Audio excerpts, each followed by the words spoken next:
Hello and welcome to the Fridge Friends podcast. I'm your host Jake Martin, and I'm excited to announce we got Chris Foster in the fridge today. And he brought some delicious kava. Yes. Yeah, you want to speak on that a little bit? You'll explain it way Yes. better than me. Yes, kava is a plant of sharing.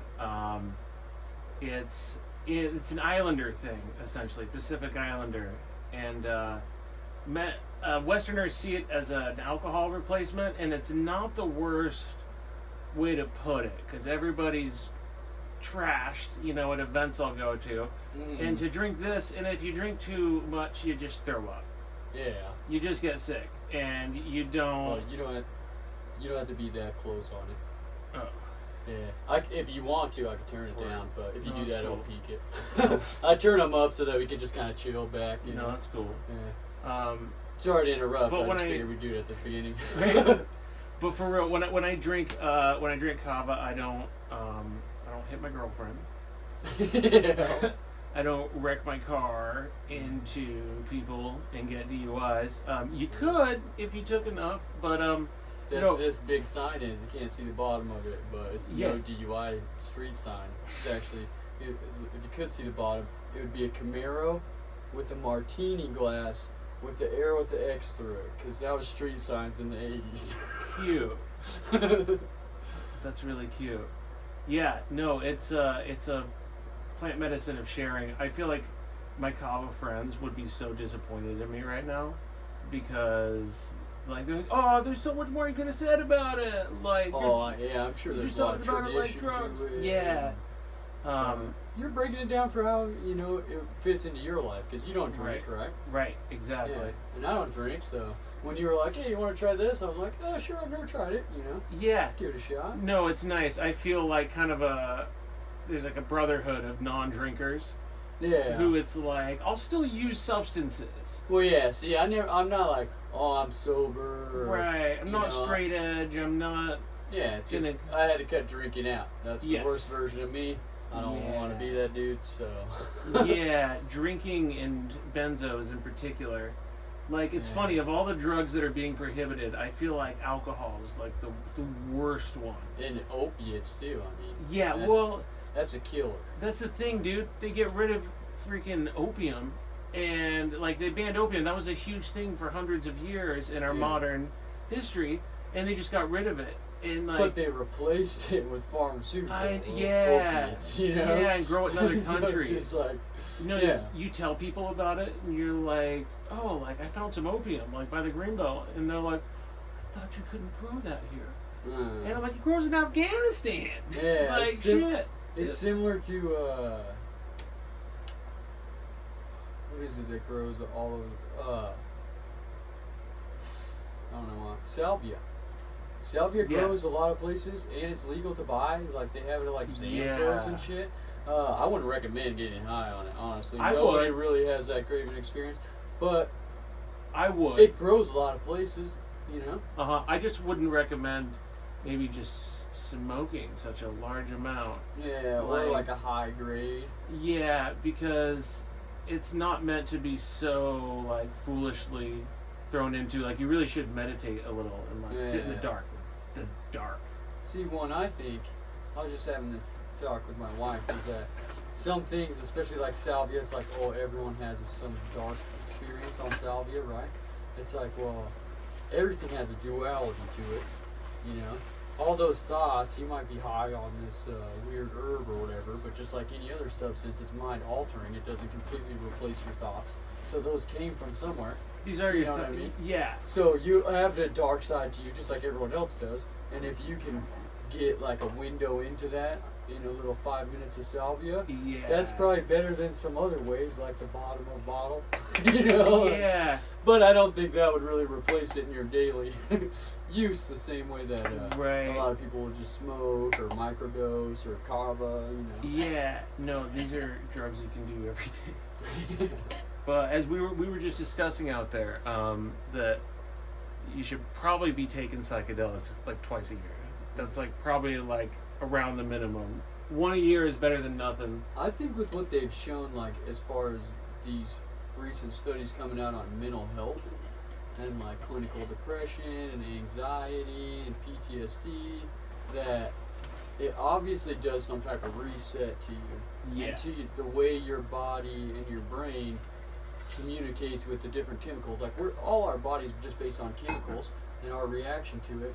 So if over time you start producing more and less chemicals, Yeah. especially to do with depression and anxiety, like serotonin, norepinephrine. Yeah. Like if your levels of those are getting up and down throughout the course of your life, and you never have any way to reset that, except for, you know, if you go on a replacement type pill, which is what most Yeah. medications are, and then your body will stop creating that. You know, they'll stop Yeah. creating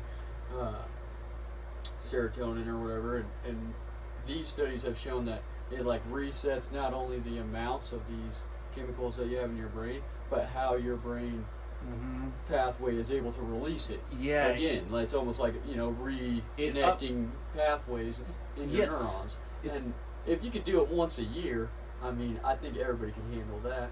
Yeah. Like, Yeah, I think it's just a good, like, it's like flicking a rubber band, but it's your brain. It's Yeah. like you're just, yeah. that's a good analogy. It's Yeah. just been stretching for so long, Yeah. you know. But if you gave it a flick every now and again, it Right. wouldn't get all dried out and easy to break. Yeah.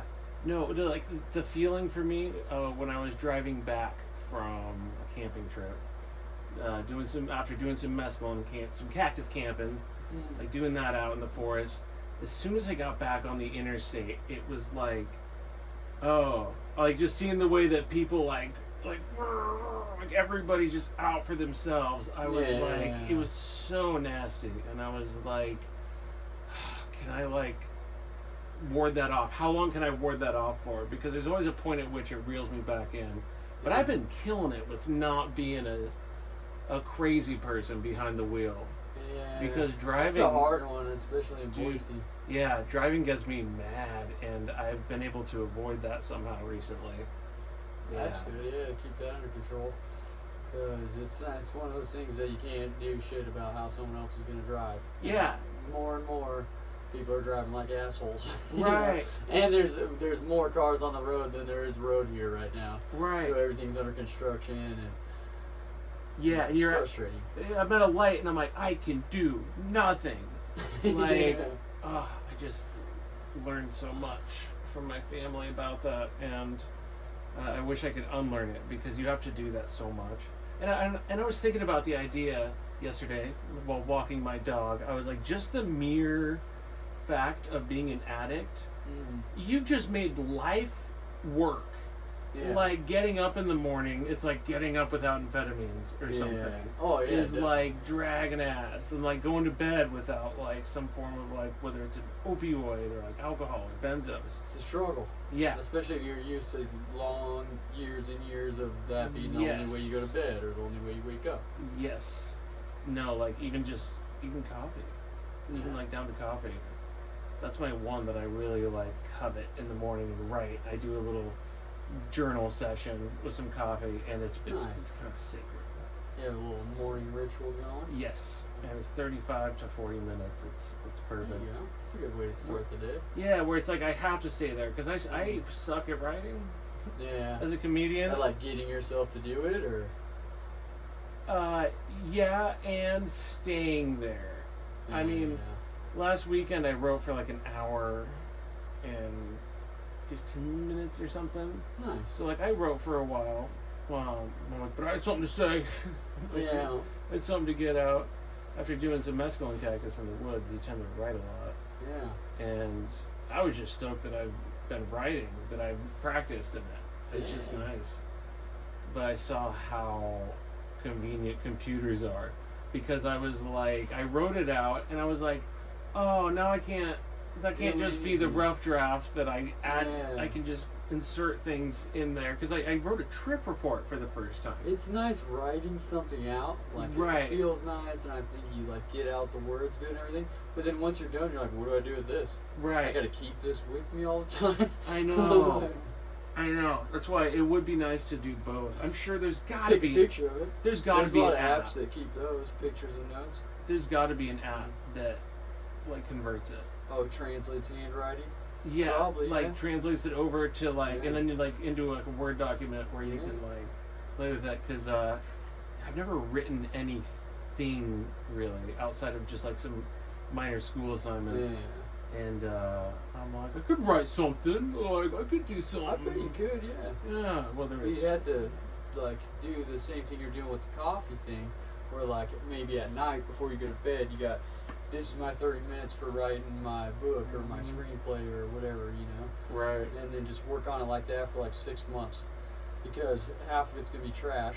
But if you got 6 months, 30 minutes, Yeah. how much does that add up to hour-wise? You know, you got 30 hours. Right. I got 2 books for my birthday, and I can't bring myself to read them. And like I just haven't like to cut out the time for it, because I'm like just busy enough, but I also do have the time. And like wrote a second time today for another 40 minutes, and I was like, why is that so hard to like do with other things? And like I've set up a good ritual for myself, and I'm like, okay, I can do this. I know how to do this. So if I just do this every time, then I can write on demand. If you make it repetitive, then Yeah. you'll stick to it. Yeah. That's what I feel anyway. I have a hard time adding new shit in, but I always have like a lot going on, so I'm like, I'll have a terrible time when I'm like, oh, I'm gonna start something, and I'm gonna, like, say I want to do workouts in the morning or That's so something. stupid. The first morning that I try to do it is the worst. But Yeah. then after you've done it a few times, it's easier every time. Yeah. You know. For real. Yeah, no, my job, mowing lawns. It's like double check this real quick, buddy. I'm listening though. as soon as it got easy, like I feel like I'm like the season's almost over. I'm like, Jesus Christ. I'm like, I just struggled with it. I was like, it's so hard to get that. I feel like for the first few years, it's like my 3rd year doing it. I'm like, Yeah. oh, this is fucking easy peasy. I'm not sure why more people don't do this. And there's a high turnover, and I'm already out of the statistic of where most people quit. So Yeah. I'm proud of that, but I'm like, I see why people do. I'm gonna You work outside all the time, right? Yeah. Yeah, that's Yeah. that's why there's a high turnover rate, dude. It's 107 degrees is what's supposed to be the high Yeah. today. Yeah. That's wild. Yeah. Like, I know. I was mowing all week. It was triple digits outside all all week. day. Yeah, it was a bad week, dude. I've Well, been outside. Not even all day. Even if I was just out mowing in particular for a few hours, it's Yeah. like, it's brutal. Oh yeah. Like it's so funny, dude. Being out like in the forest on mescaline and seeing it was like triple digits. That it was like 100 degrees that day. I was like thinking, I was like, how are humans gonna survive? It's like I was just like, whoa, like, oh, like this is really fucking hot. Oh, Like you yeah. can't just people could get hurt. People are getting hurt. Big time. There's a huge Yeah. music festival going on this weekend, Connection, and I'm like, whoa, the hottest weekend of the year, For and you guys are gonna real. go out there for 3 days and just do drugs and drink? Like, For real. good luck surviving Dude. that shit. I mean, it'll be a blast, but during the daytime, you better get some rest. For real. Like, Well, it just came to the point where we just had to like, because I was starting to come up really hard on this, and like it started just getting real hot at the campground, like shittiest campground, Yeah.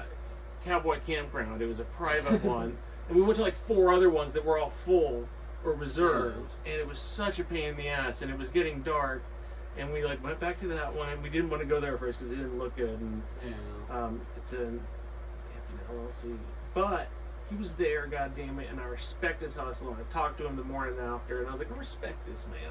I like him.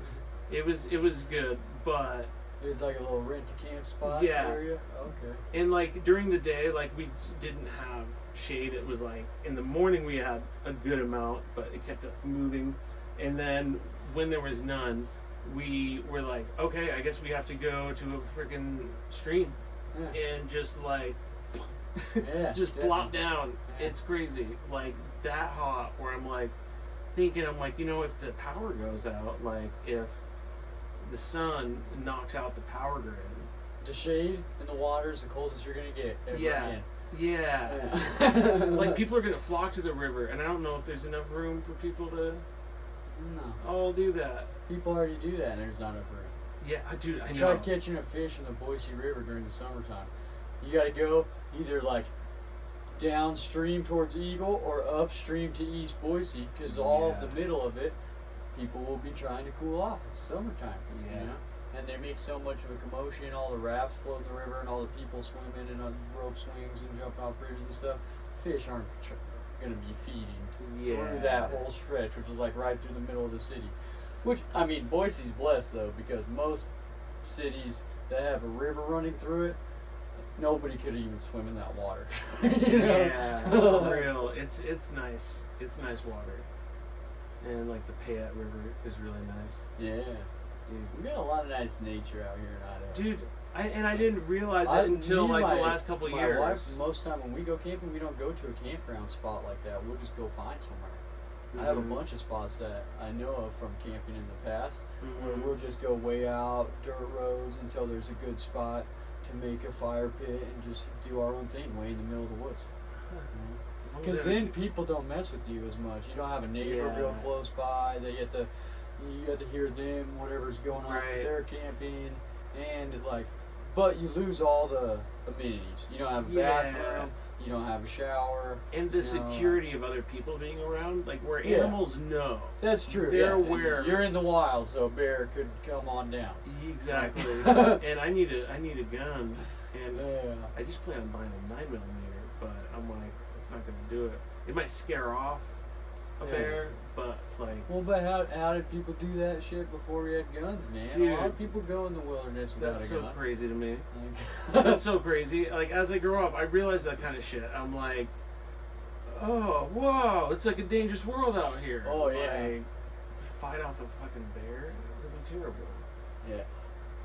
Yeah. Do you you a gun guy? Yeah, I'm a gun guy, but I'm also a felon. So, Yeah. legally, that's- I'm not allowed to have any guns at all.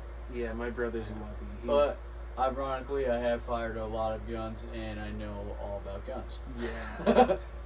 Yeah, my brother, he's not a gun guy at all, and he can't have a gun because of Yeah. that too. And it kind of worked out for him, but god damn it, dude, the fucking guns. I'm like, I just feel like that's just like a Dude, when you're out in the wild, there's a huge sense of security. Well, at all, Right. there's a sense of security to having a gun. But when you're in the wild, especially staying overnight, you hear some weird rustle in the bushes, a growl. yeah. If you got a 357, you might feel all right. If you got nothing, you got a Bowie knife or something. Yeah. Good luck. For real. I know. I would love to go backpacking. That's like something I really would love to do, but I'm like, dude, you're really putting yourself out there. Yeah. Like a buddy of mine, like one of them, he said him and two buddies were out in the woods, and one of them like fucked up their ankle, and the two of them had to take turns like Carrying him, yeah. See, Dude. that's the thing a lot of people never think about. Dude. That going out in the woods, they always think about the wildlife, but not that, like, hey, if we're like 7 hours The- out here and something happens, the like, how are we gonna get logistics. back?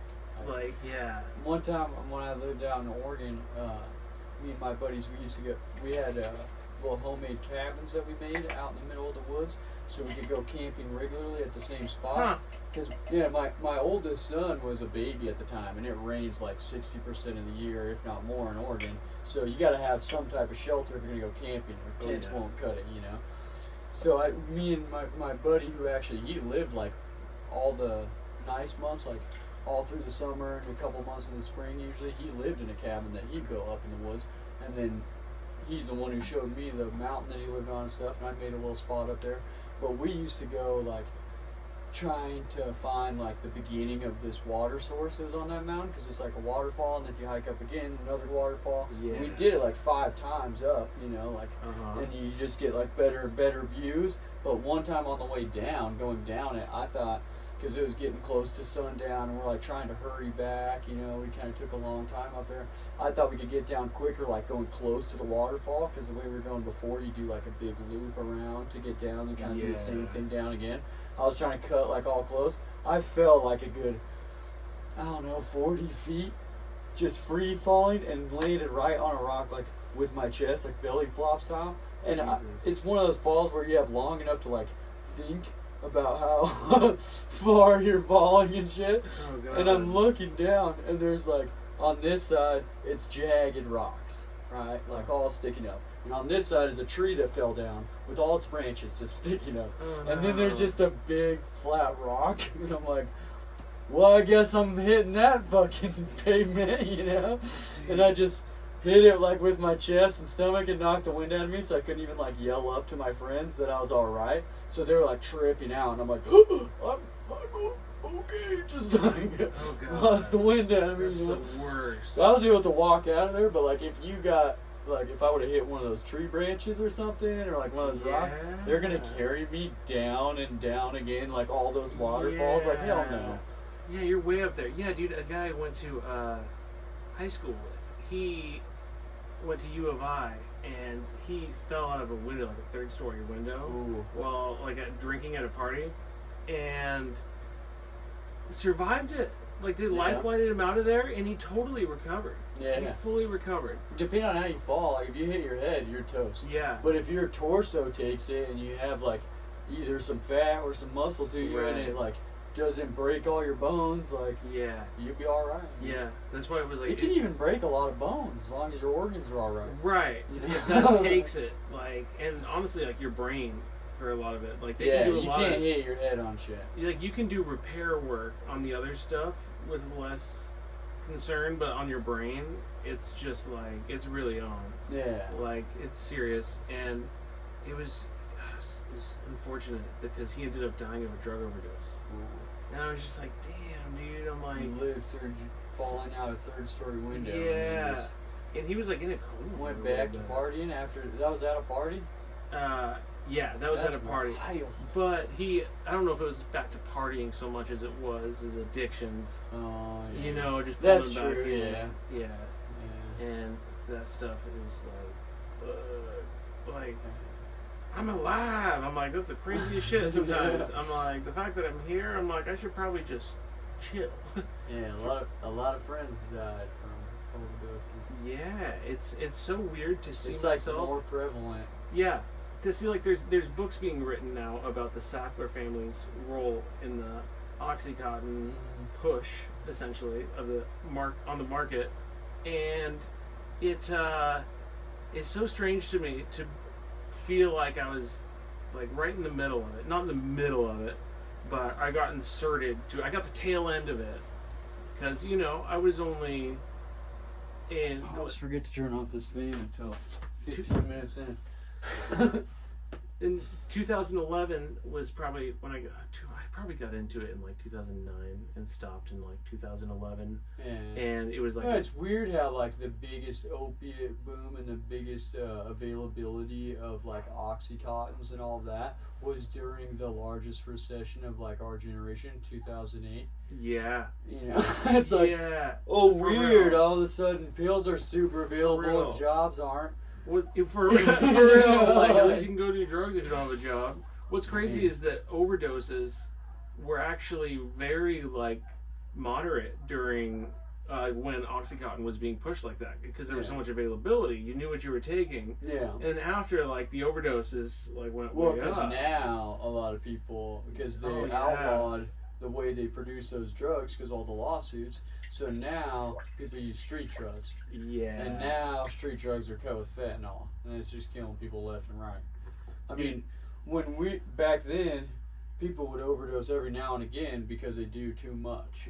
Mhm. Now people overdose by accident because they do like barely any, and it's not what they thought it was. because they do their normal amount.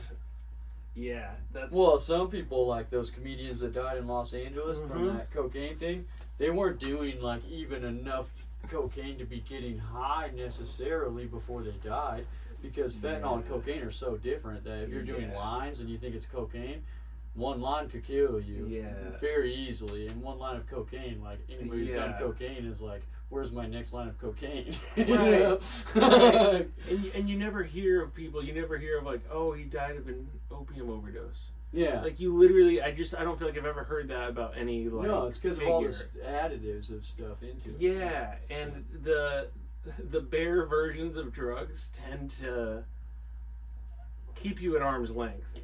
It tends to give you reasons as to why you can't just always do it. Yeah, Like, it's we intense. started by talking about mushrooms, and I've heard a lot of people have crazy experiences on mushrooms, but I've never heard of anybody having like actual physical health problems from doing any amount of mushrooms. Even though I've had a friend who's been to the hospital because he was tripping out, you know. Right. Physical health problems? Right. No. Not unless you hurt yourself while under the influence. Yeah, that's like the only thing. If you think you could fly or something like that. Right. That was always the big like horror story for. Right.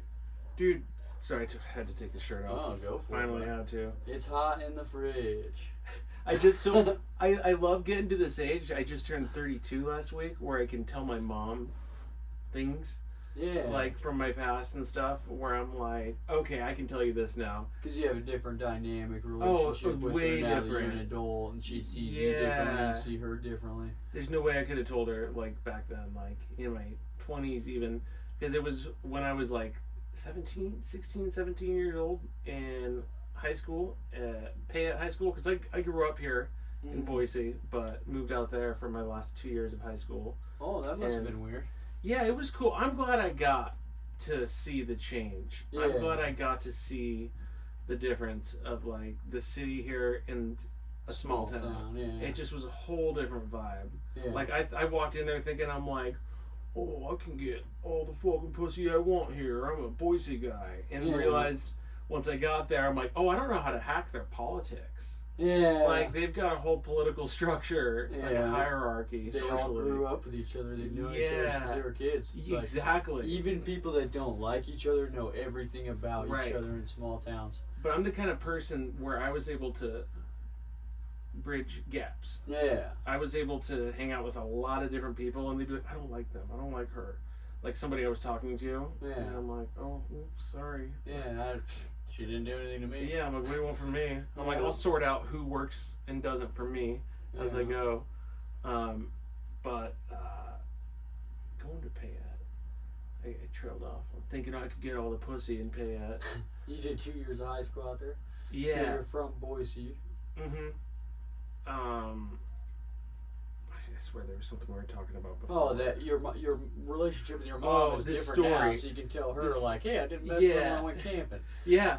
No, for real. I got to tell her about that in detail, like this last weekend. Yeah. And see, and if you were in high school and she found out about that, she'd probably never let you see your friends. Right. Yeah. Exactly. I'd be in trouble. Luckily, I wasn't living with her at the time. Yeah. So I'm like, this is what I was doing when you weren't raising me. So, like, good job, I guess, because I did some crazy shit then, but not this. But this one was like one of the dangerous ones. Like, it was my senior year in high school, and my buddy took acid for his first time, and our friend took us. There's an abandoned seed mill there. It's no longer standing. It was taken down like a year or two later, and it wasn't safe. It was condemned, and our buddy showed us, and he's half Native American and half Mexican. And I feel like he's just of this continent. Yeah. And dude, he led us up there with the light of one little brick phone, like that we had back then, and like the old Nokia. Yeah. And like, dude, he led us through with just that light, and we were all holding on to each other, like holding hands, and just trailing through there, and just trusting him, just marching through the dark. And he took us like up ladders and shit, and we went to the very top. This thing was, I think it was like between like 150 and 200 feet tall, and he took us all the way to the top, and you had to like climb up and climb out. And like navigate this cave system. Yeah, and there was like sharp metal like hanging off at points that you had to avoid. Oh, dude. And like all rusty and shit. And make it to the top, and there's no guardrails. And I'm like, dude, I'm like this close to being a statistic and a piece of propaganda. Oh yeah. To being a piece of propaganda. So we thought he could fly, or and dude, that was one of those times where I was like, whoa, like your consequences really have actions. Oh yeah. And like to think about my little sisters. If I was 17, my sister's 17. I'm like, dude, if she did that, I'd be so concerned. I'd be so. But it's like that shit. You gotta let kids make their own mistakes. I just can't believe I didn't die. Oh yeah. There's nothing more exhilarating than jumping off a bridge. But there's nothing more cringe than seeing someone you care about jump off a bridge. Like, you're just like, oh fuck, this better go well. Be careful, please. especially the youngins. Oh yeah. That's kind of my thing with people who have kids and that like had kids really young that I grew up with. Yeah. Like the people who are like the first ones to have kids. I'm like, they're gonna be up doing their own thing in no time, Yeah. and you're gonna be able to just do your thing, and I'm gonna be like, oh, I'm trying to have kids. Yeah. Like feel like an idiot, like trying to figure it out. And there's part of me that's like, should I just like get this going? Well, it's a there's process. an advantage to having kids later in life and having kids early in life. The advantage early in life is, like you're saying, is you get to enjoy your 40s. Because if you raise kids in your 20s and 30s, then they're in their 20s when you're in your 40s. You know? Yeah. But the advantage to waiting to have kids is that you're established, set up, a lot more stable. You can provide a better like quality of life for them without having to like struggle as much. I feel like, because by the time you're, I feel like in my personal life, I haven't. Obviously, I don't have everything figured out, but I haven't started getting like a real stable, dependable situation that like would be welcoming to invite a bunch of kids into until like you're at least halfway through your 20s. Yeah. You know? Right. Like it takes a lot of struggling to get there. If you have a kid, it might help provide like motivation to be more successful and stuff. Yeah. But if you wait until you are successful to have a kid, then you never have a kid like staying in the trailer park or some shit. You know? Like, Yeah, that's the thing that gets me, dude. Like, if I would have had a kid when I was in my 20s, yeah. at just about any time in my 20s, like, let's say up to 26, like, it would have been an absolute nightmare. Like, it would have been, it would have been fucked up. It would have been sad. It would have been, I'm sure it would have appeared pretty trashy Yeah. at a point, and I'm Well, just you're like, 20 years old. right. You know? And like, you don't know shit about shit, dude. Yeah. And it's funny That's because when I had my first kid, man. 20 years old. that's so crazy to me, dude. But what's wild is that there's another dynamic to it too, where like I would have done a lot of things if I didn't have a kid and stayed at a lot of like sketchier places for longer amounts of time and stuff. Like we lived in the sketchiest neighborhood when my wife was pregnant with our first kid, and it was like, here's the deadline, and then we can never stay in a neighborhood like this again. Like once the baby's born, they can't, you know, like the front yard can't be like the crack spot parking lot, you know. For real. And then it like motivates you for other stuff, because obviously if you have to get like a nicer place or live in a different area that's like more kid friendly, Right. then it motivates you to like try to do a better job, make more money to support that type of life. Right. You know? Like, I don't know, it comes with a lot of stress, but I feel like different people navigate through their life different ways. My kids saved me from a lot of bad decisions I probably would have made at the point in my life I was at when I had them, because it changed me a lot in the way I was looking at each day, as opposed to just like, woohoo! You know? Who knows? Well, I guess we'll see. Yeah, like, oh, if I die, oh well. And now it's like, if I die, that kid's not gonna have a dad. Yeah, Like, it you know? changes it. I never grew up in a trailer. I never, like, my family, like, we never lived in a trailer growing up. And I feel like that was something my mom held to, because she grew up in trailers. Yeah. Like, moving a lot, and she was like never wanted that environment. yeah, she was like very like, oh, I'm not gonna have this. And so, like, the first thing I did, the first place one of the first places, like the second place I actually paid rent. The first one I was just like sleeping on the floor and on the couch, but it was like a bent big sectional, so I couldn't actually sleep on it. It's like laying flat. Yeah. It was like hanging your back Right. off and shit. But the first spot I got that was like my own bedroom, it was a trailer off of like Target and Vista. Okay. And oh, dude, it was a bad little spot. Yeah, it was that not a area good of town's spot. pretty fucking smoked out too. Yeah, and it, I was just like, God, what a way to thank your parents. Yeah. You know, she's like, I'm going to make sure you don't have to go through what I did. And I was like, well, you know what? I'll probably just distribute a little bit of Oxycontin and live in a trailer and not get a job. It's crazy. Yeah. Like the shit you do. And I'm like, to imagine. Well, when you're just starting out, I mean, that trailer was a fucking mansion to you, though. I bet. Oh, it's crazy. Because you went from a bedroom to a trailer, you know? That's an upgrade. Like, you gotta look at it that way. I mean, the first place me and my wife got together, I lived on my own already. I was emancipated. I was an independent student and shit when I was in school. And my wife and I met when she was in her senior year, and I was just finishing up my school. And I moved into like someone else's house, roommate type situation, like you were talking about, with the air mattress to sleep on and like one of those plastic dressers. We bought all the shit that we used to live at that place on the way to that place, like at Walmart. You know what I mean? Yeah. Yeah. And that was like the first place we fucking stayed at together. And then after that, we got like a duplex over right where Jerry's Market used to be on 27th Street. But it was still kind of like a shitty area and stuff. And like it was like, it's not a studio, but it may as well be. It's like where it's like the bedroom plus the kitchen living room combo. Yeah. Yeah.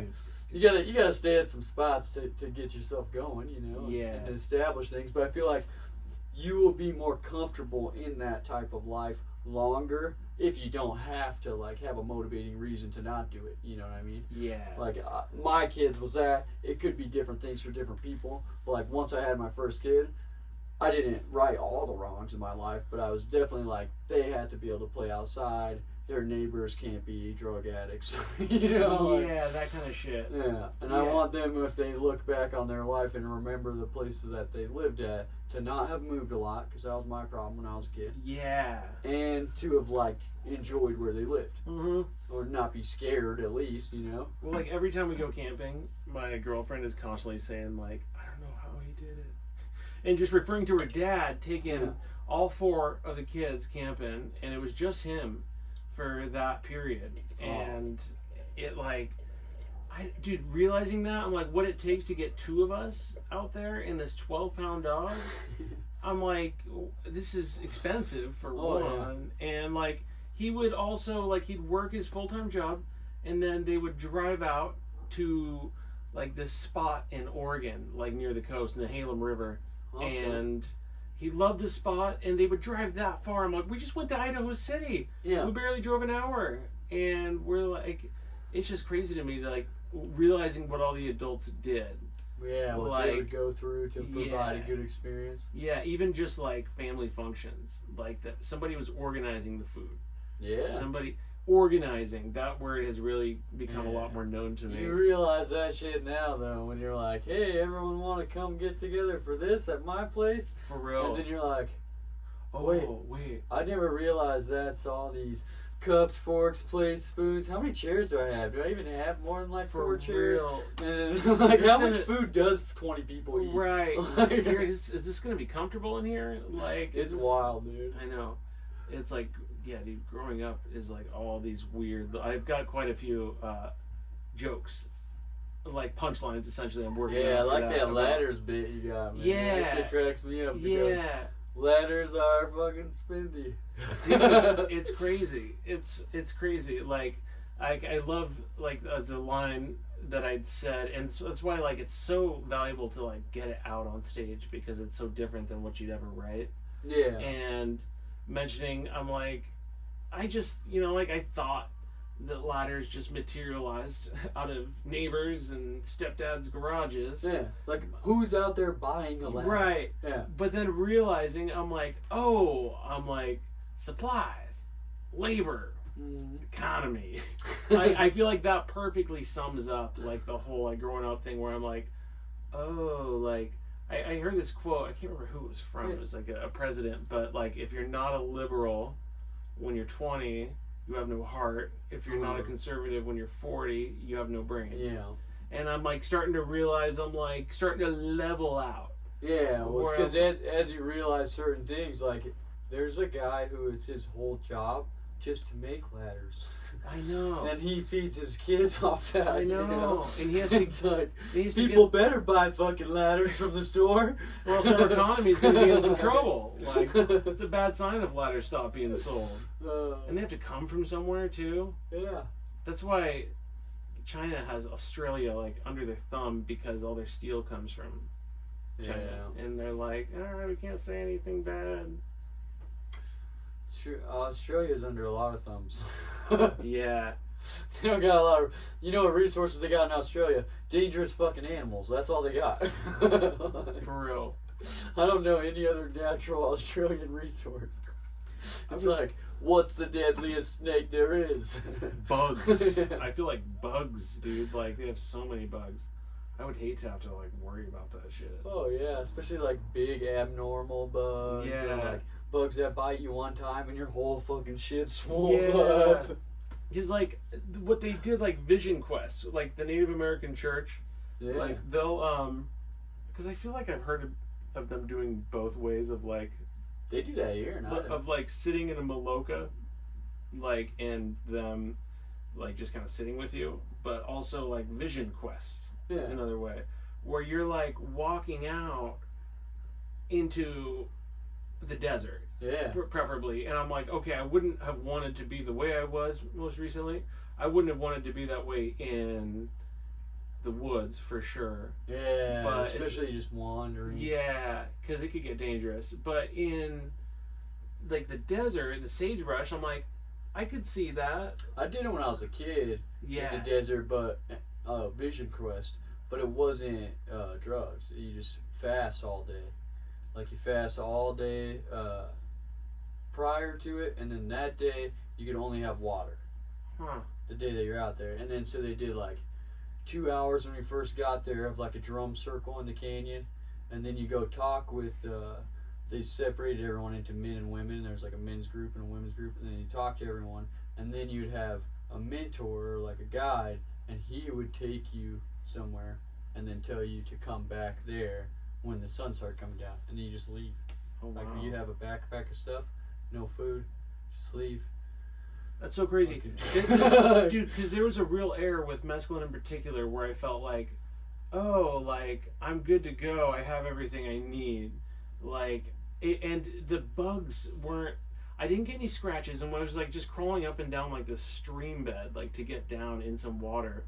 And my girlfriend, like, kept, like, slipping and was just like, fuck, dude, I'm going to get hurt if I'm not careful. Yeah. And I was just kind of sliding up and down. I had my Vibrams on, my little toe shoes. Yeah, there you go. The bug, I got one mosquito bite the whole weekend out there camping. Yeah, and that's not usually I would get eaten up. And Yeah. I felt like there was this whole like repellent of nature. It's like it was nature knew, and they're like, oh hey, this guy's in that place, so we need to give him just enough space. Yeah. I feel like bugs don't really like my blood, man.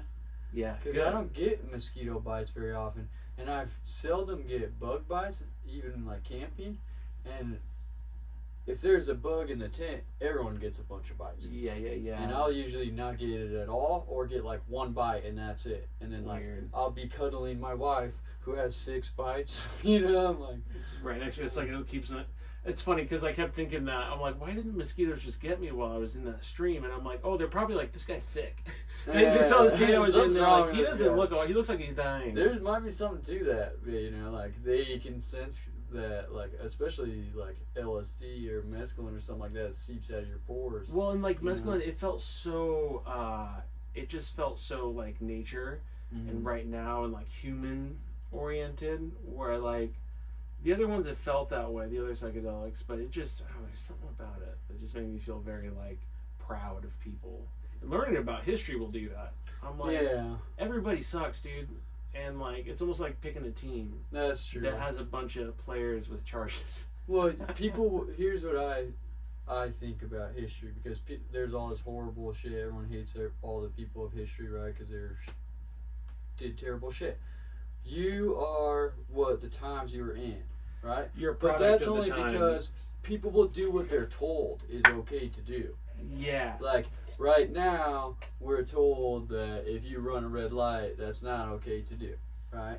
And or smoke people weed. think it's dangerous and all that shit. Well, but there would be like a heated argument about whether or not we should have stoplights if I said just get rid of them. Oh, You know what I right. mean? Because that's wild Right. in America. But if you go to India, they don't have any. I know, that shit's And crazy. they don't only allow vehicles on the road. They have Rickshaws. donkeys. They got all types of shit. Sharing Yeah. 5 lanes of traffic. You pick which way you're going, and everyone works symbiotically. It's You just know, because you'll trippy. make it work. People will make it work. It's just like we watching. put up boundaries. You know, It's like watching ants, like just crawl through. It's like there's a perfect pattern, and they all work through it. It might not be the best infrastructure, don't get me wrong. I think it's probably better infrastructure than we got here, but there's probably more freedom, especially if we had more electric vehicles. yeah. If we had lanes for electric vehicles, it's like self-driving, Yeah. that where like they could just kind of streamline because Yeah. they could move quicker. Well, I've actually been following it like the electric car services thing where it's like Uber or a Lyft that is driverless. You know what I mean? Uh-huh. And if they integrated those two type of ideas where it's like this is the lane for Uber or whatever, It's you know really what I mean? fast. But it always has a car in it.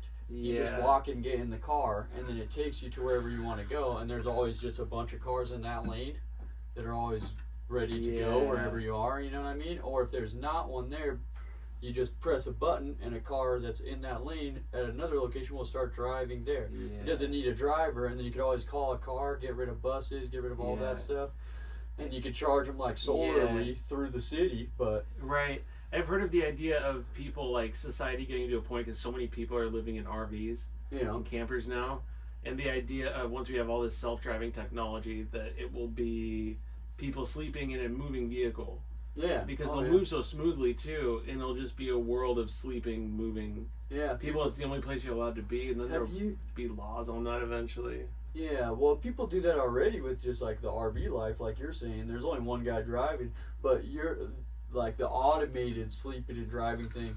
I think that kind of creeps a lot of people out, but I see it going that way too. Yeah. Have you seen that new structure that they're building? It's going to be the largest modern structure. They're talking about it as like one of the wonders of the world in Saudi Arabia. It's a city within a wall. You know what I'm talking about here? Huh. Okay, they're building like it's the wildest thing I ever seen. You have to look it up to like fully understand it or whatever. But they proposed and started building this project that's like the largest project Saudi Arabia has ever built, and they're one of the richest nations in the world. Right. And they're building it's like comparable to the Great Wall of China, but the wall's hollow and it has an environment in there where everyone lives. So it's like stores, libraries, parks, apartments, everyone's job that lives, or everyone who lives in the wall also works in the wall, also eats at the restaurants in the wall.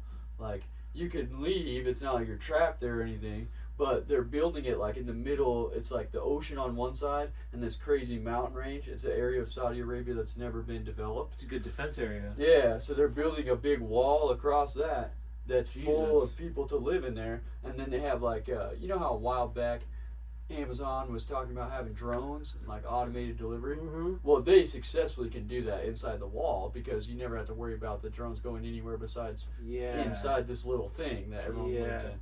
It's wild if you ever look at like Yeah. there's a lot of videos on it online right now, and it's like one of the most futuristic buildings. They have a similar thing that's just like a one section thing in Japan where it's an inverted skyscraper, where it's like a skyscraper but it goes underground, and there's like some cool. stores and restaurants and apartments and stuff in there, but people live underground, and then above ground it barely takes up any space. But this is like I forget how many miles long, but it's the most expensive project the country's insane. ever done in Sounds history. like they're And planning it's- for something. yeah, it's comparable to the Great Wall of China. Jesus. Yeah. Do you mind if I use your bathroom real quick? Oh, no, go ahead. I hate to break, but this kava, man. No, you're good. I'll pause it and we'll get going again. Sorry. No, you're good, buddy. Kava. Put on my shirt already. For real. We were talking a little bit about comedy, and you were talking about Comic of the Month competition. Uh-huh. I did that the first time they brought it back, and for people who don't know, they do it. It's like a monthly show at Mad Swede, and they showcase a bunch of different comics against each other as a competition, and the winner gets to compete in Comic of the Year for $1,000, which is pretty sweet honor. Uh-huh. But they match up against obviously some pretty hilarious guys, so it's a tough competition, you know. Yeah. No, that was my third time doing it, and it was probably it was the best one. Like the first one, dude, I couldn't believe I got a show after like 3 months. Well, see, like I started in November, so it was like December, January, February. 3 months I'd been doing it, and I did it is before they had the downtown Mad Swede, Oh, okay. and it was the one on Cole Road, and I did really well. And it's so funny because I say that, and at the time I was so pumped, I was so proud, and I watch those now, Yeah. and I you're cringed. what I was I like, saying? dude, what the fuck? Dude, Like, my first show, I have the video of that. I cannot watch that dude, shit. it's hard. I know, and like, And people were laughing. I'm like, those people are so nice. I know. What is the matter? I with you? know. Like, how I'm am I like- not bombing with that? I'm like, you guys are fucking adorable. I'm Oh. like just laughing along to all this shit, and like looking at that compared to my last two shows, because like I feel like my last show, it could have been. I forgot some key fucking things I wanted to talk about that I have a bunch of jokes on, yeah. and it bums me out because I have some jokes about the mescaline cactus Yeah. that I've worked out too, and it just sucked to not do that. And like, but the second to last show, I'm like, dude, it went fucking Yeah. perfect. I saw your set at this one, and I hadn't seen any of the previous Comic of the Month ones that you did, but I thought you smashed, dude. And like, Yeah. like I was saying, you mixed a little crowd work in there. That's always Yeah, nice. with a couple different people. That was the Yeah. thing too, and like it's just weird. Like, basically, like I go a lot, and like I always get worried that other comics are gonna be like, oh, like, why isn't he like honing in his jokes more? Like that they're gonna judge the way that I'm honing my craft. Yeah. But for me, half the time when I'm there, I'm like, look, it's hard enough for me to get my ass here. I'm like, if I'm just here doing this, I'm less afraid yeah. of Just practicing at all. Yeah, just is doing a it. a different thing than being like, oh, I didn't write a new joke, I'm not gonna go. right. Yeah, I figure You're if doing a disservice to yourself by Yeah. that. That's a bad ideology. If For you have real. the opportunity to practice stand up, practice stand up. yeah, if I can, and if I can get good at just being funny, winging it on the fly, and I have a slew of jokes, yeah. a nice little arsenal of jokes, then I can't fail Yeah. because I can at least give them a coherent set. Yeah. At least I can give them something, and like that was the cool thing about that show at Watson's Mystery Cafe Yeah. that we both did.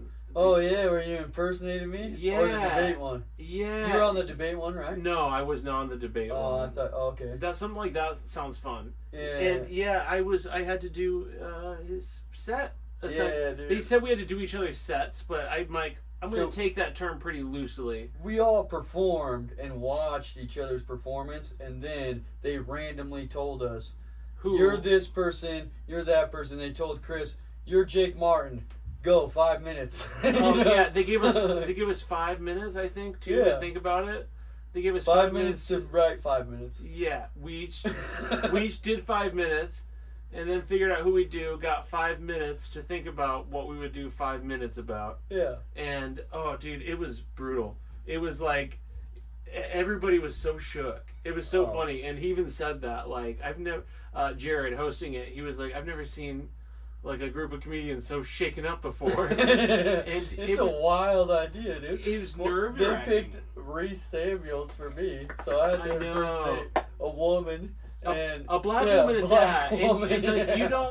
you don't want to cross a line because you're trying to be funny, and you kind of Yeah, have but to. you don't want. You gotta mention that Right. in the room, but you don't want to be like abrasive about it. You Right. don't want to be silly, you know. Right. That's Now a- I'm this. That's the thing with comedy. It's like sometimes, especially if you're trying to improvise, you got to dig a little deeper. And I could just see where somebody's like, I just don't want to say something that comes off as some way I didn't want it to. Yeah, even though that was like the most nerve-wracking show I've ever done, that was one of the funnest shows I've ever done. Me too. Yeah. Me too. I feel like that was like the coolest part about it. Like I've really come to appreciate the camaraderie Yeah. with other comics Yeah. at shows because you hang out with them at Mike's, but Yeah. there's something about being at a show together that feels a little 'Cause more special. Everyone wants it to be a good show. Uh-huh. So they're all building each other up to ultimately build the show up because they're Right. a part of it. You know what I Right. mean? They all promote each other's stuff. Oh, they yeah. all give each other advice, or like, you know, if someone gets off stage and they're like, "Oh, this lady over here is just sad dogging me the whole time," or Right. whatever the situation is, they're more willing to like help it out because Yeah. they want the show to be the best it could be because Yeah. they don't want anyone to be like, "Oh, I went to Jake's show that he invited everyone to, and Right. it was mostly a bummer. Like, Right. This is, dude, we have a really good scene for the most part. I think so. It has a couple flaws, yeah. like with Ben As any. and Yeah. a couple other things like that. Like, Well, but, see, I still haven't heard the whole story on that. I was gonna have him come. oh, you haven't explain recorded it, with him yeah. yet. Yeah, I'll let him. We ended up rescheduling. He's going to that Connection Music Festival or whatever. Same Word. thing I was talking about. Good that's for him. going on right now. Yeah. But I don't know anything besides that end of the story. When I went to the last mic, I asked a few people, and they're like, "That's all I've heard too is that Facebook post." You know what I mean? Yeah. So, Yeah, that's it. But it's just things like that that I'm like, Well, and we've had fucking way bigger problems than that just since I started comedy with random, not necessarily random people, but like comics doing wild shit that is aggressive towards the crowd, or like there was one guy in particular, I can't even remember this dude's name. You might know who I'm talking about though. But he came in and was being like super homophobic, dropping the F-bomb on the stage. He's also said the N-word on stage before, white dude. Damn. And he's like a little aggressive towards women too, and would always get a little over drunk. Sometimes they told me he couldn't perform because he's too drunk. We had problems with that, and I've seen people yelling walking out of that place before, and I've seen comics yelling in the lobby of it before, Yeah. because they're not happy with their spot on the list. Like, there's some Yeah. problems, you know what I mean? yeah. But, No, I just feel like for the most part, I was able to fucking take baby steps the whole way. well, like- it's a very supportive scene, and if you want to try comedy, I couldn't imagine a better place to try. Right, I could to get started at least. Yeah, well, because Like- it's like you're saying, it's real supportive, especially at the shows. And even though there's drama in any scene. But there's you not know what I like mean? this But- hierarchy that prevents new people from getting in. Yeah, I Like, feel like if you're funny, run it yeah, let's see what you got. for the most part. Let's see what you got. If you're really trying, yeah, that's the thing. You don't even have to be all that funny right now. yeah, But if you're trying, you know, like, we'll give you like a shot. they can see who's pushing in, like who's consistently coming to mics, and who's like trying to do Right. more and more time, or readjusting their jokes that they do have to Uh-huh. make it funnier. Because you it's know. a whole can social see- structure. You can see it. Yeah, people bond over it. It's like my Well, when I see someone do a good set, like I saw you do that good set at Comic of the Month, it's like I'm just as happy as if I did a good set, especially if you're my homie, yeah. because then I'm like, yeah, bro, you're getting it right now. Like Yeah. I vicariously feel it a little because I'm like, I know that feeling when you're like, Yeah. oh, what about you? And it just starts kind of flowing in, and like all your Right. jokes are hitting, and For you real. know. Yeah, dude, it was like all just so perfect. Like I had every reason why I should have, I feel like, won. And I say that because like it's just like with that mescaline trip being like the weekend before Yeah. that week, because that was last Saturday, and so like the weekend before that we went camping. I did that. It was a transformative experience. I felt like it shed some skin. And then my birthday was on Thursday. My brother was in town, and then did that show on Saturday. And I feel like just everything was there that you would think, like that part of the story, this is what happened, and then he won. yeah, And it didn't happen, and I was just like, fuck. And it was like a lesson in like, hey man, like you got to keep trying. Like it doesn't always come as easy as you want it to. And yeah, those things are vote anyways. I remember Casey Rocket telling me after when I first ever got booked to do it, Yeah. he was like, those aren't real. He's like, competitions aren't real. it's not real. Yeah. Well, in a way, because you have the judge aspect of it, but you also have a bring your audience aspect. The of judge it, too. doesn't. The judges didn't really seem to matter because it seemed to the like it judge was doesn't just weigh a in vote. on it? Well, I don't know, but it just seemed like I don't really know because how they it just works. they voted. I didn't off see the the score audience. thing at the end of mine. I only did it once, but it was Yeah. Caden and Tanya were on the show, and they did better than me. Yeah. You know, Right. I just had assumed, especially by the show. Caden fucking smashed when he did that one because he did that same thing you're talking about. Competition isn't real as part of his set. When he first walked up there, he's like, competitions don't fucking mean anything. I don't Right. care what you're gonna say to me, to the judges. I don't care what the audience thinks. Kind of played up that for a little bit, and then did some harsh jokes because he'd already built a pedestal to be able to just say whatever he wants, you know. And whenever you can get to that point where the audience is like, "Oh, he's being wild," you know, then it's like a different thing. No, for real. And I can get to a point where I'm pretty loosey. Yeah. I can get pretty loosey if I'm feeling good. And that's what I liked about that show. It's like, it wasn't one of those like killer. It just could have been so much. It's so funny. Always thinking that. I'm like, it could have been so much better if I'd put these certain kind of jokes in there and really went on. Oh, that's what makes a good comedian. Then. Right. If you don't see that in every set, then you're like, Right. you're for only real. gonna be as good as that one. But I felt like I was able to get weird. And getting weird seems to work for me on stage. Yeah. Like, just getting a little, like, just talking to the audience goofy. Yeah. And just, like, saying something that's, like, that feels like I'm just, like, saying this to you. And, because, like... See, that, for me, I've been trying to do it more and more and more. Yeah. And I still have not cracked the code on how to do it at Yeah. a level that, like, you and Jeremy Nelson do. Like I was saying, on the storytelling and stuff like that, and like how you'll have a certain idea in your head but not necessarily the whole thing, and be able to like walk through it on stage and stuff, and it'll be working and working and working, and like to me that's terrifying because I'll do that. I'll improv a couple lines, and if that couple lines isn't it already, I'm back into the material. Like, Right. And then I might feel try it ya. again, but then I'm just back into the material. Like I feel ya. probably just because I'm a pussy about it seems like. But Well, man, there's times when I just resign myself to, like, this is just going to kind of be a bad set. yeah, Like, at open mics especially, there's times when you're just like, all right, this is going to suck. There's barely anybody other than comics. And it's good for you, though. Dude, that's why I for real... I think it helps you if you're able to work out stuff like that, work out new skills. And Yeah, stuff, yeah. You know? Oh, yeah. No, because I'm at least doing something. Or at least Yeah. getting on the bike. I'm To continue trying writing a it. new joke at that shit, dude. Yeah. I used to like trying my new jokes at the more like bomby shows where it's just comics. There's not very many audiences. But now I'm like, what reaction am I getting out of that? Just the comics? Right. You know what I mean? But sometimes it hits good because the comics haven't heard it yet, which is always nice. Right. But it's still like, I wasted that. If I would have gave that to the crowd downtown, you know, or at the lounge or at Watson's. I just talk about whatever I want to comedians. I'm Yeah. just like, well, if it's just comedians, I'm just like, fuck it. Like, Yeah. I'm just gonna talk about what's on my mind today. Hell So it'll be yeah. a lot like my journal. See, I never fucking do that. I swear, comedians like Joe Rogan and like large comedians, like successful comedians, they lose touch, I think, with the struggle of really having to make a crowd laugh.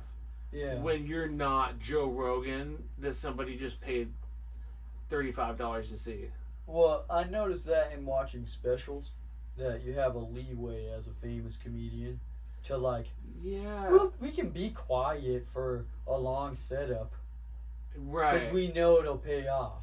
And then sometimes when we know like the tags are just tags and they're like obvious tags or whatever, Right. it's not like the funniest thing you ever heard. We'll build it because we know you're getting to a hilarious concept. Right. And if they're a famous comedian, they will get to a hilarious concept. But they have that leeway that like at the open mics and smaller shows and live shows and stuff, you don't have. You better be making them laugh. Right. Like you can't. For real. Let me tell you about when I walked my dog for 5 minutes. You only get 1 minute of let me tell you about walk the dog before they have to start laughing, you know. Right. No, for real. Or It's they'll like, just check out. Everyone's got their phone. Yeah. There's a funny guy on their phone. you yeah. know? Like, No, for real, dude. I feel like humans just ain't about that. Like, they, but they love this. The This? long podcast. I know. I think it's because you can be Get distracted. to it on the stage, but when you get home, you better crack that fridge and tell me about your day for an hour and a half. No, for You real. know, like, Dude, Hardcore History is such a dope podcast, and it's like 5-hour episodes of history. I'm just like, yes! yeah. Like, well, because it's such a laid back style. That's what I love about podcasting. Is that yeah. you're not like, All right, we have a commercial after we tell you about the first part of the war, and then we'll tell you about the middle part of the war, then the turning part of the war right before the commercial break to get you back involved in it. Then you'll hear how we won the war, then a commercial break, and we'll talk about after the war. It's like, why don't we just like kick back, drink some kava, discuss the war. If we get sidebarred throughout it, we'll lean into it. And you'll hear all types of information about this war that was never written down in your little, here's my summary about the war. You know? Right.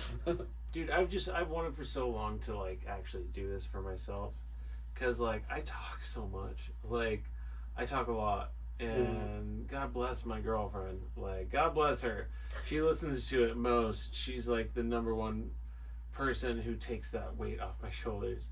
And dude, writing, I would love to be a writer. Like, God, I would love to. And like, dude, like coming back from camping with that mescaline, I was like, oh, I need to keep writing. Like, it just made so much sense. Like, humans, what we've accomplished, right? Contribute your piece. Maybe it'll mean something to someone. Yeah, I have a friend who has that job. It's like the dream job ever. She works for Parks and Rec, but then she also works for the national parks as a writer, and they pay her to stay at all the national parks and then write for magazines articles about the park, about how her stay was there.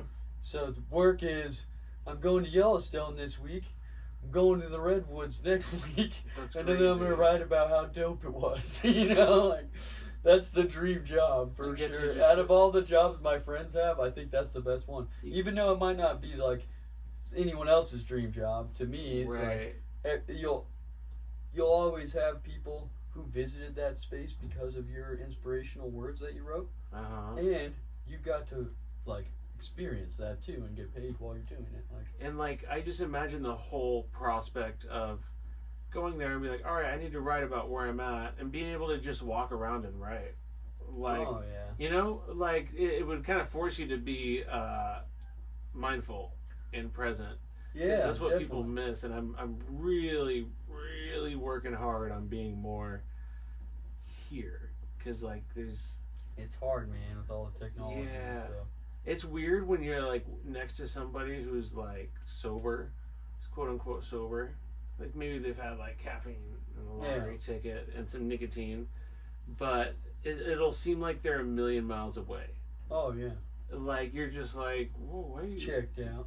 easy, like chill, like, or just like so wound up that it's like they're in a different, they're operating on a different level. Oh yeah, yeah. And yeah, like my sister-in-law, she's such a chill person. She's in her mid-30s, and she's just so relaxed that it always catches me off guard. She's a very pleasant person, but I'm always like, it's always so different than the other people I come across. She's just so chill and relaxed, because that's what we're all striving for, is calm energy. Yeah. We want to Happiness. be relaxed. Right. I feel like just to be calm, but have energy. Yeah, trying to drink like 1 cup of coffee in the morning. Well, 2 first thing, and then keep I'm it. not a big coffee guy anymore. I mean, I have stomach problems though. Almost every time it hurts my stomach. Yeah. So, but I enjoy coffee on the weekends sometimes, because I think part of the time is just me telling myself like, you can't drink that coffee before work, because if your stomach hurts when you get to work, then what are you gonna do? You know, Right. You're at work, bro. You're not gonna sit down for a little while, or like. Yeah. And I do the framing deal, so it's like, let me strap all the tools I'll need for the day around my waist, so I don't want to have a tummy ache. Maybe I'm a little bitch about that. Dude, no. Dude, stomach stuff is the worst. Stomach is. Dude, I have a lot of stomach problems. Yeah. Yeah, I have to like kind of watch what I eat, not because of like a weight thing, obviously, but just because it fucks me up. But I think it's because I have extremely high metabolism, so like, I'll eat something and then I'll be feeling whatever it's gonna make me feel, if it's gonna like be a problem, very soon. You can know? tell. That's like, why the coffee thing. I can't. I won't risk it if it's not. Like, I'm not gonna drink a cup of coffee on my way to work just because of that. And most time I might be good. Who knows? Yeah. I feel like there's a spectrum in the same way that like autism, like the spectrum has become so fluid for society. Yeah. Like, I feel like it's kind of the same thing for like Crohn's, Yeah. IBS. Dude, There's I'm a terrified spectrum. of that. I really feel like there's a lot of people like in your situation, both in the direction too of more severe and less severe. Yeah, my sister has colitis, Mm-hmm. and my dad has similar problems. It's like there's a genetic factor to it and stuff too. Oh no. I never go to the doctor, bro. Dude, And I so I'm know. like, I fuck, know. like if this is the thing for like, I watch my diet, like I'm saying, I know it hurts my stomach, so I just won't fucking drink the cup of coffee.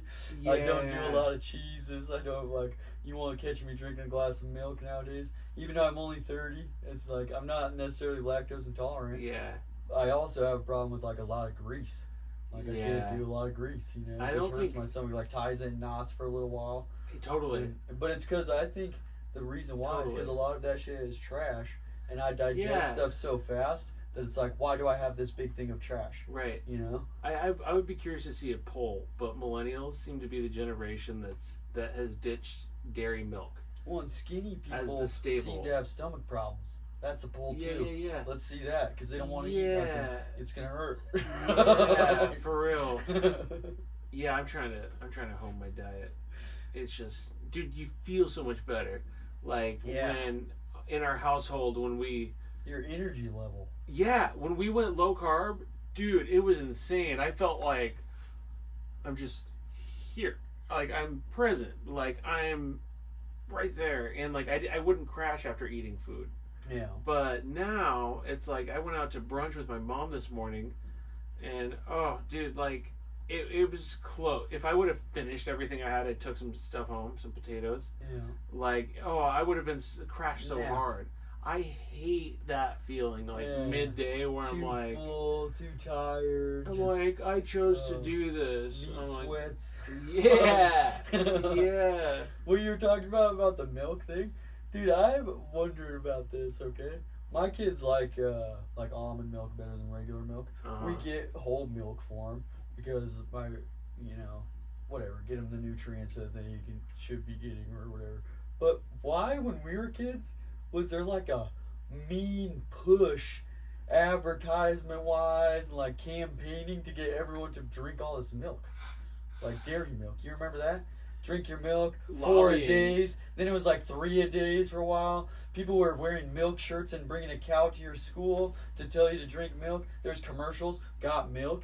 Remember, there's like professional athletes. You know how much money they paid those people to I was have gonna say a that milk? was Michael Jordan to have a milk mustache when I was a kid. Yeah. You bet I'm drinking milk after that. You Those know? were straight brand. Yeah, but what's the deals. deal with that? I'd never see that shit today. Dude, yeah, like seeing money go into that, and like the amount of money that's gone into the corn industry Oh, for like to cover up corn syrup. oh, Like, everything's made of corn, dude. I know. That's a rabbit hole. I know. I know. Everything's made of corn, and Monsanto owns all the corn. Well, dude, we need to like There's not real corn anymore. we need to start growing our own food. Like, you can grow so much in a yard, and Yeah. like, My wife just picked 2 tomatoes and a pepper today. nice, Yeah, nice. I because don't- they're gonna burn in the heat. it's the hottest day. Yeah, like if you can find some shade, maybe. But, dude, yeah, like it just stresses me out. Like those times of feeling like an adult when I see when I just drive by a crop Mhm. and I'm just like, oh, like our survival depends on these things, Yeah. like that, and Yeah. like agrarian society, like societies that like depend on agriculture. It's just We insane. definitely do.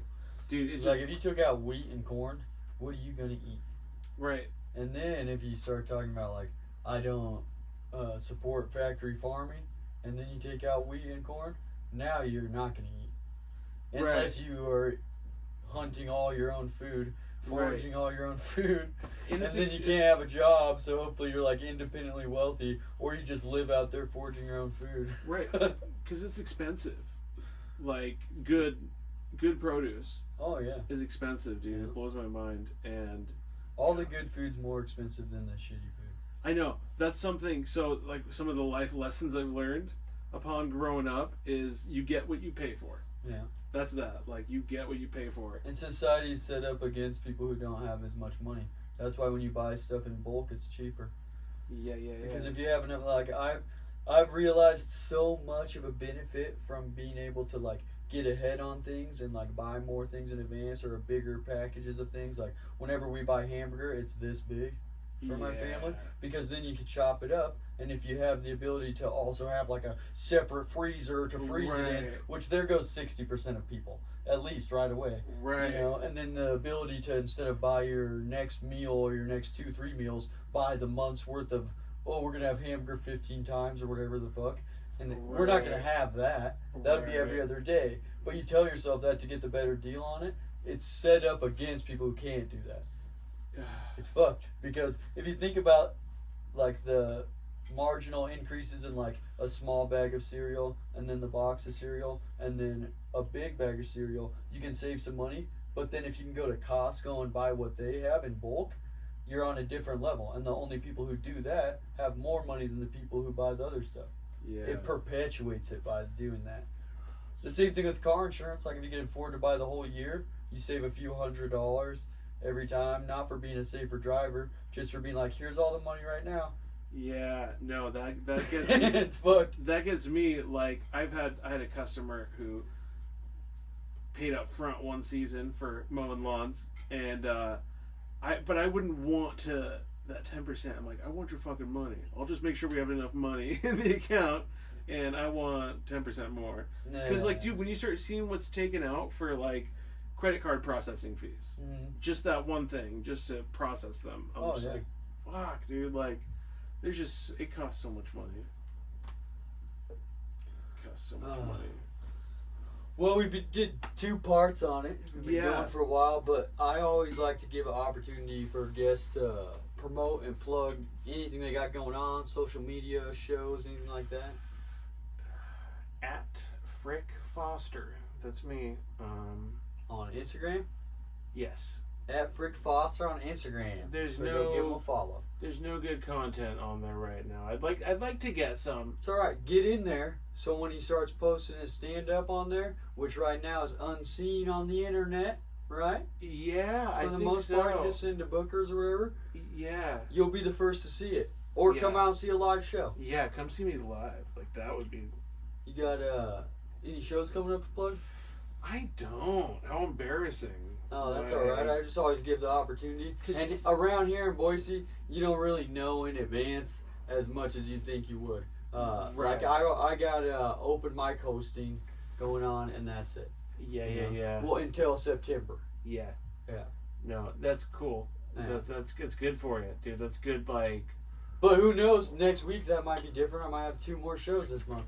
But that's what I'm saying, is they don't really tell you like 4 months in advance. No. They're just kind of like, hey, can you do this? Because they don't have to tell your manager. Yeah, they just tell you. I'll take it. Whatever you got. You guys trying to book me? Love that shit. I love it. All right. And then if you got any questions, comments, or you want to be on the podcast, email me at fridgefriendspodcast@gmail.com. Also, check out the videos on YouTube. We've been putting up some episodes. We got video content from this episode. It will be going up on YouTube. So if you're listening to this and you haven't checked out the YouTube, Fridge Friends Podcast on YouTube. Check that out. Thank you guys, and I hope everyone has a wonderful day/evening, whatever time you listen to my shit. Love it.